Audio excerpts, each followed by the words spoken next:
Bonjour, bonsoir à toutes et à tous, j'espère que vous allez bien. Alors normalement aujourd'hui, alors déjà je m'excuse du retard de cette vidéo, j'ai beaucoup de mal à trouver le temps de faire le tournage de pas mal de réactions en ce moment. Mais d'abord pour rattraper ce retard, priorité au retard que j'ai sur Marvel. Aujourd'hui, normalement on clôture la série de vidéos réactions review des épisodes de la série Ironheart. Et en fait il n'y aura eu que 2 vidéos. La première fois c'était avec les 3 premiers épisodes, puisqu'ils ont décidé de sortir les 3 premiers épisodes le premier jour. Et là aujourd'hui les 3 derniers épisodes, donc 4, 5 et 6, sont disponibles en même temps. Je pars donc du principe que comme pour la première vidéo, je vais donc faire une réaction aux 3 derniers épisodes, qu'ensuite on fera une review des 3 épisodes en question et de la série au complet, puisqu'on aura atteint le bout de cette ultime saison. Je dis ultime saison parce que ça m'étonnerait très fortement qu'il y en ait une deuxième. Vous le savez, mes attentes sont basées autour de Mephisto, et uniquement lui, parce que c'est le seul point qui m'intéresse vraiment. J'espère qu'il sera bien introduit avec un bon acteur, même si on suppose, on sait plus ou moins qui c'est depuis quand même pas mal de temps maintenant, mais voir un petit peu ce qui va être montré et amené sur ce point là en particulier. Bref, dans tous les cas, installez-vous confortablement, on est parti pour une vidéo réaction review, en commençant évidemment par le 4e épisode.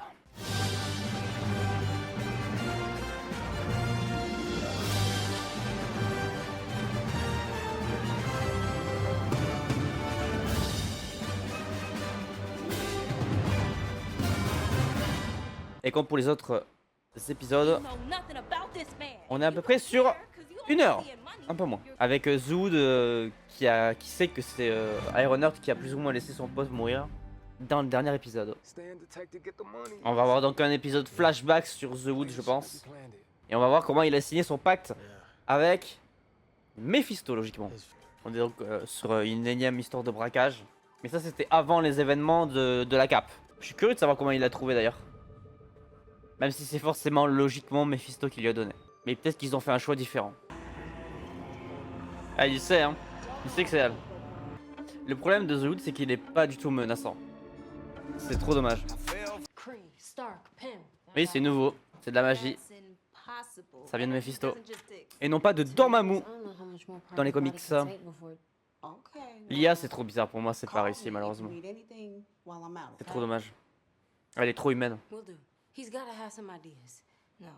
Le fils de Obadiah Stane qui va se retourner contre elle. Eh oui, il a été cramé. Ah bah, dans ce genre de situation, c'est compliqué. Ça va être la meuf de la Strange Academy qui a été teasée là plusieurs fois. Ah, voilà donc la fameuse meuf de la Strange Academy, Zelma.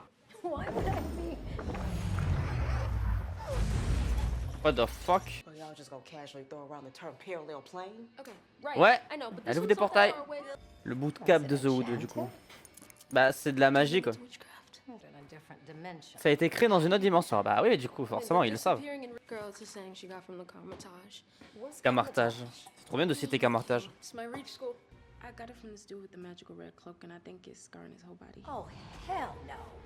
Yes! Trop bien. Grosse ambiance. Bah, après ça vient de la dimension noire logiquement dans tous les cas. Merci pour le rapide passage accélération scénaristique. On a compris que c'était Mephisto maintenant. Pendant ce temps, Ezekiel Stane prépare une évasion probablement. Ah bah tiens donc. Salut mec. MDR. Allez vas-y, va de toi. Comment lui montrer le passage de la meilleure des manières? C'est par là. Suis les lumières. Car tu es teubé. Parce que c'est Nathalie. Salut, c'est moi, c'est Nathalie. Ah bah ça c'est pas même passé de montrer sa soeur à son frère. Hein. Évidemment. Quelle idée de merde. D'accord, matos bionique à ses ondes. Tout va bien. Il devient aussi chauve que son père. Aussi taré que lui. Admin Parker Robbins, quoi? Hein? Y'a rien qui va dans ce qui vient de se passer. Rien.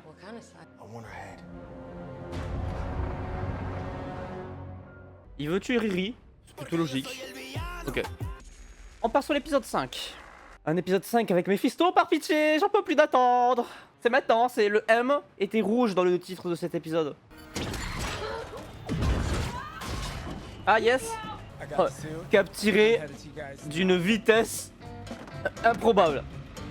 What the fuck. Dormammu.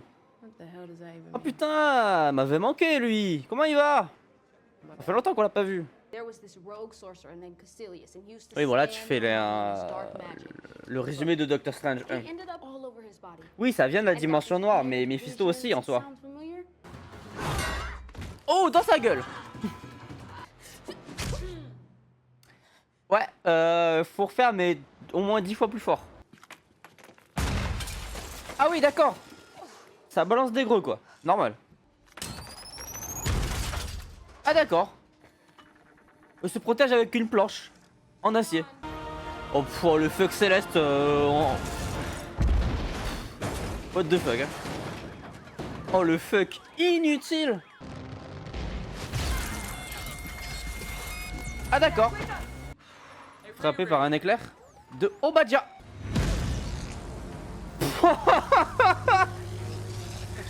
Ça n'a aucun sens. En fait, c'est Whiplash en moins bien.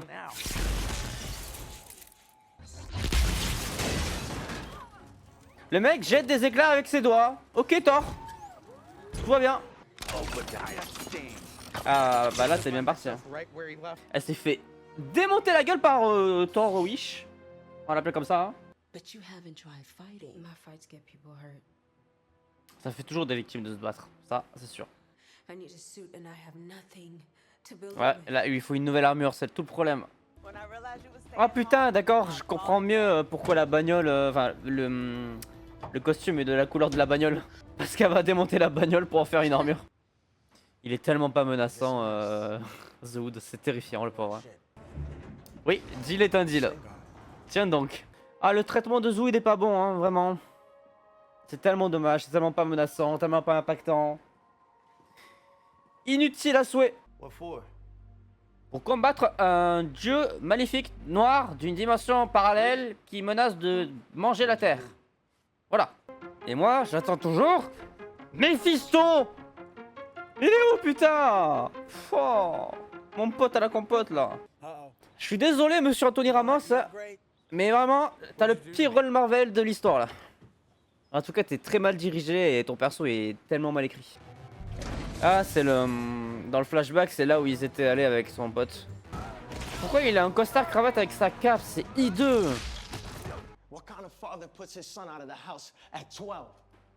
Ah, c'est son père. Oh putain de merde. J'arrive quand même pas à comprendre c'est quoi le deal passé avec Mephisto. Genre qu'est-ce qu'il lui doit en retour? C'est pas des victimes apparemment. Donc bizarre. Hein. On lui demande de l'âme en soi. Ok. Elle est étonnante. Magie contre magie. Donc en fait c'est de la magie de Camartage qui est d'abord incorporée, pas celle de Mephisto au début. La discussion avec Mephisto, c'est après. Sauf que l'IA est bug. Pourquoi l'IA bug? Genre tu peux plus la voir? C'est un sacrifice. En fait le sacrifice c'est tu perds l'IA mais tu gagnes la magie. C'est le sacrifice quoi. Ouais bah après l'idée est originale pour le coup. On passe donc au dernier épisode de cette saison de Iron Heart. Épisode 6. Mephisto putain de merde. Impossible ça, bon sang. Oh j'en ai marre hein. S'il te plaît quoi, apparaît bordel de cul. On revient sur le flashback. C'est forcément là qu'il a trouvé Mephisto donc... Let's go. Mephisto putain j'en ai marre. Vas-y donne, envoie. Putain je suis enfin content de le voir ce connard. Depuis le temps. Eh il est BG en Mephisto lui hein. Il a la tête du Mephisto tu vois, c'est parfait. C'est un bon truc. Je vais lui faire signer un contrat.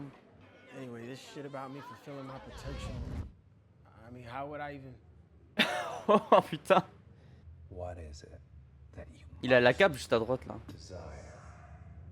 Qu'est-ce que tu désires le plus? Ça, signe le contrat et tu l'auras. I wanna be rich. Okay, how rich? Oh, ah bah un point extrême. I can. Oh, il lui montre des visions de son père. C'est incroyable. Whatever it is, Ton âme. I'm in. Et dès qu'il va serrer sa main, c'est terminé, mesdames et messieurs. C'est fait. Le premier pacte avec le diable. This is great. Alors la question c'est comment il a récupéré la cape. Ça je pense que du coup il le détient de Dormammu, c'est obligatoire. Ça vient forcément de la dimension nord, on le sait donc. Right now, D'un you abruti. look like shit. Ouais, globalement ça va pas trop changer malheureusement. Eh, alors ça c'est la vraie apparition mon gars. Un bon Mephisto apparaît de la plus belle des manières. Il est devenu roi, il est devenu riche avec sa cape, mais il donne son âme à Mephisto en retour. On le voit avec les cicatrices notamment. See me these scars? Bah évidemment qu'il a d'autres clients, Ghost Rider. There's Ghost gotta Rider. be a way to come. I stuck to our agreement, to every letter of it. Oh oui. You're like a modern day Shakespeare. Shakespeare des temps modernes, j'aime bien la métaphore. Ok, c'est parti pour la bagarre ridicule entre Iron Wish et Obey Wish. C'est débile à ce truc. Just know you and I aren't done. C'est tellement con. Elle va signer un contrat avec Mephisto pour récupérer Nathalie en fait.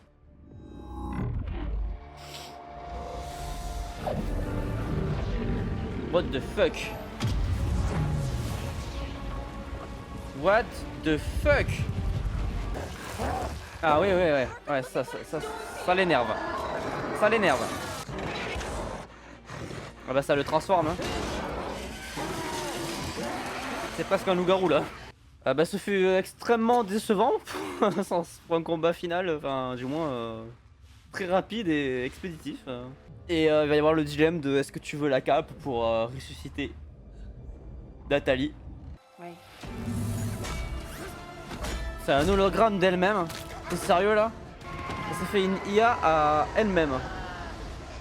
Donc il s'est fait battre, il a perdu la cape. Donc Mephisto n'est plus là en théorie. Et maintenant Mephisto va avoir une discussion avec Riri. Salut, c'est moi, c'est Mephisto. Comment ça va? Sit down wearing that goofy Transformer costume. Transformers ridicule, incroyable. Mais moi je veux le voir sous sa forme de Mephisto là, par pitié, donnez-moi un visuel du diable, putain de merde. C'est dingue. Okay. Est-ce qu'elle va signer un pacte avec lui? Well, I hope people realize their woes. Il est Z. People like you. Quel discours de manipulateur excellentissime. They show the stingy. Ah, on l'a vu. People who think their brute force On l'a vu dans la cuillère. makes them better. Le visage rouge. The more you- And also a beetle. Ok, cool. Ringo. Un membre des... Ah d'accord, Ringo. No, Au calme. I like Mr. Dormammu, man. Monsieur Dormammu. Oh, c'est vexant. Dormammu! That ugly pillock isn't fit to clean my glorious arse. Ah oui. C'est pas très gentil. Putain. Eh, bordel de merde. Bordel Mephisto. de merde. Et là, il va essayer de la madouer avec Nathalie. Tell me, Eh oui. No, no. Est-ce que elle va signer et devenir la chose de Mephisto ou non? the kind of life I could offer you. Ouais. There's nothing you could miss, Riri. Ton âme. So, what do you say? Ton âme. Ah, on n'a pas la décision tout de suite. Est-ce qu'elle a signé un pacte avec Mephisto ou non? Moi je pense que oui du coup. Vu la transition. They say that time heals all wounds, but that's bollocks. It never goes away, and it hardens. J'adore ce discours hein. J'adore ce discours hein. Fix that. Parce qu'en fait, si elle choisit You d'accepter, can voilà, back c'est... Elle sera réelle en fait. the Ancrée dans le réel. that you want, right? C'est uniquement son âme à elle. Nobody else. Est-ce qu'elle Will you signe sign with me? ou est-ce qu'elle ne signe pas? Il tend la main. Le contrat. Le contrat. Va-t-elle devenir plutôt méchante hein, au final hein? Et pas tellement une Young Avenger. Ah, elle le fait. Elle l'a fait. Elle l'a fait, mesdames et messieurs. Elle a signé son contrat. Elle a signé son contrat avec le diable. Putain, ça c'est bien, ça c'est une prise de risque qui peut être intéressante pour la suite des événements. Ah, c'est teasing de The Wood, super. Génial. How about a little abracadabra? Et ça repartit en couille. C'est pas très intéressant. Bah ouais, désolé, c'est pas très intéressant. Parce que c'est un personnage Osef en vrai. Hein. C'est pas ce que je vais retenir de ce final de Ironheart. Mais putain, il y a une prise de risque sur Mephisto. Et c'est intéressant. Et bien voilà, mesdames et messieurs, après ces 2 petites vidéos réaction review, pour revenir un peu sur les 6 épisodes qui sont sortis. Bon, alors l'épisode 4, c'était vraiment pas sensationnel, on s'est plutôt globalement fait chier. Je dirais que c'est même le moins bon du programme, parce que la partie Obadiah Stane, enfin avec le fils Ezekiel qui se transforme et qui se fait contrôler par l'autre taré de The Hood, ah, c'était tellement gros et tellement pas utile à l'histoire. Et le traitement du perso, il est intéressant, mais en vrai, on s'en fout un peu, tu vois. Genre, qu'est-ce qu'on va retenir du personnage d'Ezekiel Stane dans le futur? Rien. Et même le teasing qu'ils font autour du personnage dans l'épisode 6, autour d'Ironheart qui dit bon, on se reverra pour régler nos histoires, personne n'y croit. Personne ne revoit ce personnage apparaître dans un autre programme du MCU, c'est évident. Et j'ai envie de dire que c'est ce que je pense de la série globale. Elle est mid à mort et très oubliable comme la plupart des séries comme Miss Marvel, Moon Knight, She-Hulk, n'en parlons pas, I Am Groot, etc. Ça rejoint cette catégorie de séries qui ont été faites avant la réécriture créative et qui du coup sont pas forcément ni intéressantes, ni impactante pour la suite des événements, sauf pour Mephisto. Alors déjà, masterclass d'avoir choisi Sacha Baron Cohen. Meilleur acteur, performance incroyable. Il colle très bien à l'image qu'on se fait de Mephisto quand on l'évoque en tant qu'entité et apparence humaine. Donc ça colle parfaitement, c'est un 20 sur 20, les cheveux hyper longs, un peu gras, même l'attitude, la manière de parler, c'est parfait. La gestion des contrats et tout, la manière dont il parle, dont il communique, dont il essaye de retourner un peu les gens, c'est parfait, il n'y a rien à dire là-dessus, c'est maîtrisé à la perfection. Ça rend le choix intéressant sur cet aspect-là parce que Ironheart est un personnage plutôt bien écrit dans l'ensemble, même si je la trouve insupportable à pas mal de moments. Mais du coup, on va piocher énormément dans son traumatisme d'enfance, c'est-à-dire la perte de Nathalie, sa meilleure amie. On la fait revenir brutalement sous forme IA. Elle disparaît évidemment pour annoncer le cliffhanger final, c'est-à-dire la faire revivre complètement, puisque là, Mephisto la fait revenir avec une apparence humaine. C'est pas juste une IA, elle est physiquement présente dans le monde, dans la Terre 616. Et ça c'est intéressant parce que du coup ça veut dire que Ironheart a conclu le pacte, a signé le contrat, a serré la main de Mephisto pour pouvoir récupérer Nathalie. En échange de quoi? En échange évidemment de son âme, de l'âme de Ironheart. C'est le contrat basique de Mephisto. Il te donne ce que tu souhaites le plus, mais en échange, tu perds ton âme. Et tu la perds pour la vie. Et donc ça, je dois avouer que c'est une prise de risque plutôt intéressante. Et c'est bien parce qu'on sait que Mephisto, du coup, a conclu un contrat avec Zood, mais Zood, j'ai même pas envie d'en parler. C'est vraiment le personnage le moins intéressant. Malheureusement, il est mal écrit, mal joué, mal interprété. Et c'est même pas tellement la faute de l'acteur, c'est vraiment la direction d'acting qui a peut-être choisi un acteur qui correspondait pas forcément au rôle de Zood. Et ce qu'ils en font dans ce show, c'est nul. Vraiment, le personnage est inutile en tout point. Ironheart, j'ai un peu d'espoir que sur le futur, ça ait de l'impact. Parce que du coup, ça veut dire que le personnage, il va être dans une situation un peu compliquée où, éventuellement, à la base, on le voyait peut-être intégrer les Young Avengers ou d'autres groupes un petit peu plus formels et héroïques. Sauf que là, ça va bloquer. Ça va bloquer sur cette prise de décision qu'elle prend à la fin de signer ce contrat avec Mephisto. Parce qu'il va y avoir des répercussions sur sa santé et sur son âme qui font que ça va bloquer un petit peu sur certains aspects. À voir un petit peu ce qui va être décidé sur la suite des événements et voir un petit peu comment ils vont construire les scénarios autour du fait qu'elle ne peut pas complètement être héroïne au final dans l'histoire. Et c'est quelque chose qui est radicalement différent des comics. Déjà parce que dans les comics, tout ce qui est The Hood, Cap, etc. c'est initialement mené d'une main de maître par Dormammu, qui est quand même évoqué dans cette série-là, mais qui est évoqué parce que on te fait le rapprochement aux comics, mais on va te diriger dans une autre direction parce que finalement, ils ont décidé de faire autrement, avec Mephisto notamment. Mais par contre, je pense quand même que Dormammu a une certaine implication dans le conflit parce que la cape vient de la magie noire.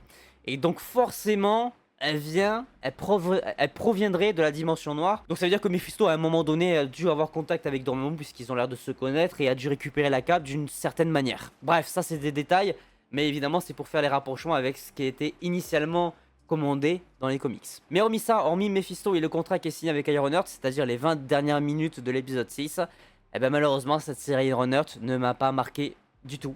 C'est une série oubliable à souhait que je rangerai dans la catégorie de tous les autres programmes. À vue de nez, vraiment, je lui donnerai une moyenne équivalente à ce que j'ai pu donner à Miss Marvel ou à She-Hulk, même si She-Hulk c'est encore plus bas. Je dirais que la série qui se rapproche le plus de cette série-là, de Ironheart, c'est Miss Marvel. En termes d'intéressement, d'implication et d'importance dans la suite du MCU, on est sur un 6,5 sur 10, grand maximum, en comprenant les 6 épisodes. Et malheureusement, j'aurais pas beaucoup plus de choses à dire sur ce show. Voilà, je vous ai partagé mon avis et mes réactions à chaud de ce que je pensais de ce programme, qui n'est pas sensationnel, qui n'a pas marqué cette phase 5, et qui pourtant l'a conclu. C'est quand même fou de se dire que c'est Ironheart qui conclut officiellement la phase 5 du MCU, puisque c'est les 4 Fantastiques qui va ouvrir la phase 6. Voilà, Ironheart, on va l'oublier, on sera peut-être content de la revoir quand elle apparaîtra dans d'autres programmes, parce qu'il y a le côté Mephisto qui peut être intéressant. Maintenant, on va évidemment lancer des spéculations, des théories. Est-ce que Ghost Rider va évidemment débarquer à un moment donné?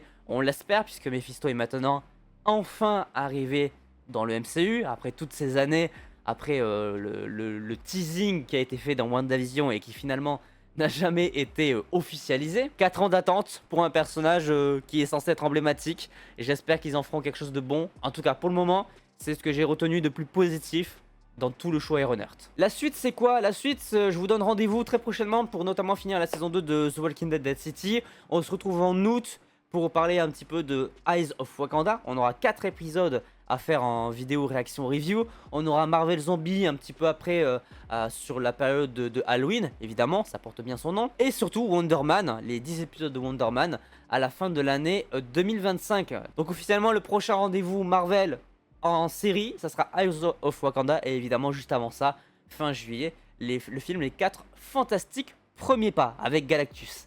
Et ça, qu'est-ce que j'ai hâte. Bref, sur ce, j'espère donc que vous avez apprécié suivre ces différentes vidéos réactions review sur la série Ironheart. N'hésitez pas à laisser un petit pouce bleu si c'est le cas, à vous abonner, à activer la cloche pour ne pas manquer les prochaines vidéos. Et sur ce, évidemment, portez-vous bien. C'était votre Captain. À la prochaine.